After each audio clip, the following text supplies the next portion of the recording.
Hi friends, welcome to my channel. இன்னைக்கு நம்ம சேனலில் என்ன பார்க்க போகிறோன்னா ஒரு டிஃப்ரெண்டான ரெசிபி தான் பார்க்க போகிறோம். அதுக்கு முன்னாடி இன்னைக்கு மதிய லஞ்ச் என்னன்னு பார்த்தீங்கன்னா நான்வெஜ் எதுவுமே கிடையாது. நான் கத்திரிக்காய் முருங்கைக்காய் போட்டு காரக்குழம்பு வச்சு அப்பளம் பொரிச்சு ஆம்லெட் போட்டு நாங்கள் சாப்பிட்டோம். ஏன்னா இன்னைக்கு பாப்பாவுக்கு வந்து டிசி வாங்குற வேலை இருந்துச்சு, அதனால ஸ்கூலுக்கு போயிட்டு வரதுக்கு லேட் ஆகிட்டு.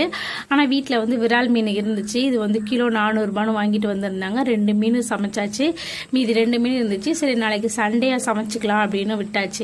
அதுக்கப்புறம் மாவு அரைக்கிற வேலை இதெல்லாம் நிறைய ஒர்க் இருந்ததுனால அந்த மீனை அப்படியே வச்சுட்டு நாளைக்கு சமைச்சிக்கலான்ட்டு அதுக்கப்புறம் நான் இந்த ரெசிபி பண்ண ஆரம்பிச்சிட்டேன். இது நான் ஃபோன்ல எல்லாம் பார்த்தேன், ரொம்ப வைரலாக போயிட்டு இருந்துச்சு. சரி நம்மளும் ட்ரை பண்ணுவோமே அப்படின்னு தான் நான் ட்ரை பண்ண ஆரம்பித்தேன். இதுக்கு வந்து இந்த ஆம்லெட் பண்ணுறதுக்கு வந்து இன்றைக்கி நான் 3 முட்டை எடுத்துக்கிட்டேன். 3 முட்டையில் வந்து நான் முட்டையை உடைச்சி வெள்ளைக்கரு தனியாகவும் மஞ்சள் கரு தனியாகவும் தனியாக எடுத்து வச்சுக்கிட்டேன்.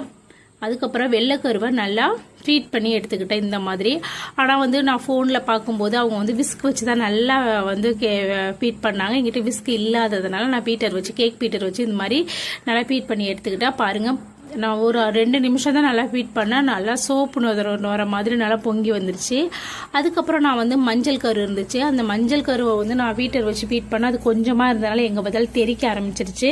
அதனால அதை நான் ஸ்பூன் வச்சு அதையுமே நல்லா ஒரு 2 நிமிஷத்துக்கு நல்லா விஸ்கில் வச்சு கிண்டுற மாதிரி நல்லா மிக்ஸ் பண்ணி எடுத்துக்கிட்டேன். அதுக்கப்புறம் அடுப்பை ஆன் பண்ணி ஒரு கடாய் வச்சு அதில் கொஞ்சமாக பட்டர் சேர்த்துக்கிட்டேன்.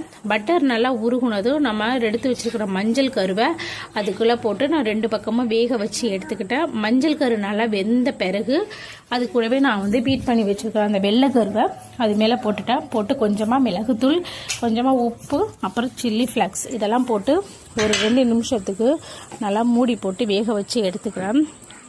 2 நிமிஷத்துக்கு மூடி போட்டு எடுத்த பிறகு உண்மையாகவே நல்லா ஃப்ளஃபியாக சூப்பராக கேக் நல்லா இருந்துச்சு.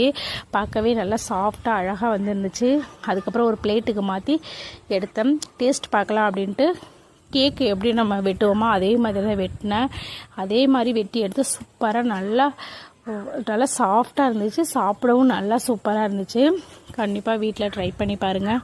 ஆனால் இதை வந்து நிறைய நேரம்லாம் சாப்பிட முடியாது, ஒரு டைம் செஞ்சு தான் சாப்பிட்லாம். முட்டையை நம்ம எப்படி சாப்பிடணுமோ அப்படி சாப்பிட்டா தான் டேஸ்ட் நல்லாயிருக்கும். ஒரு டைம் நல்லா செஞ்சு சாப்பிட்லாம், டேஸ்ட்டு சூப்பராக தான் இருந்துச்சு. சேனல் பிடிச்சிருந்தா லைக் பண்ணி ஷேர் பண்ணி மறக்காமல் சப்ஸ்கிரைப் பண்ணி சப்போர்ட் பண்ணுங்கள். நாளைக்கு வேறு ஒரு ரெசிபியில் பார்க்கலாம். டாடா.